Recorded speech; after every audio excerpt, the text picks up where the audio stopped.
Quaid Azam Muhammad Ali Jinnah is my favourite personality. قائد اعظم محمد علی جناح میری پسندیدہ شخصیت ہیں۔ He is the founder of Pakistan. وہ پاکستان کے بانی ہیں۔ He brought Muslim of the subcontinent out of slavery. انہوں نے برِ صغیر کے مسلمانوں کو غلامی سے نکالا۔ Quaid Azam Muhammad Ali Jinnah was born on 25 December 1876 in Karachi. Quaid Azam Muhammad Ali جناح 25 دسمبر 1876 میں کراچی میں پیدا ہوئے۔ His father's name was Poonja جناح۔ ان کے والد کا نام پونجا جناح تھا۔ His father was a leather merchant۔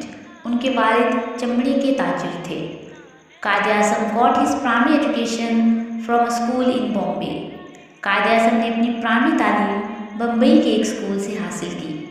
He passed his matriculation from Sindh مدرسۃ الاسلام ہائی اسکول in کراچی۔ انہوں نے میٹرک کراچی کے سندھ مدرسۃ الاسلام ہائی اسکول سے پاس کیا۔ Then he went to London for higher education۔ پھر وہ اعلیٰ تعلیم کے لیے لندن روانہ ہو گئے۔ He was an expert lawyer and a great politician۔ وہ ایک ماہر قانون دان اور ایک عظیم سیاست دان تھے۔ He died on 11 September 1948 but still lives in our hearts۔ وہ 11 ستمبر 1948 کو فوت ہو گئے، لیکن وہ آج بھی ہمارے دلوں میں زندہ ہیں۔ His tomb is in Karachi. ان کا مزار کراچی میں ہے۔ یوں دی ہمیں آزادی کے دنیا ہوئی حیران، یوں دی ہمیں آزادی کے دنیا ہوئی حیران، اے قائد اعظم تیرا احسان ہے۔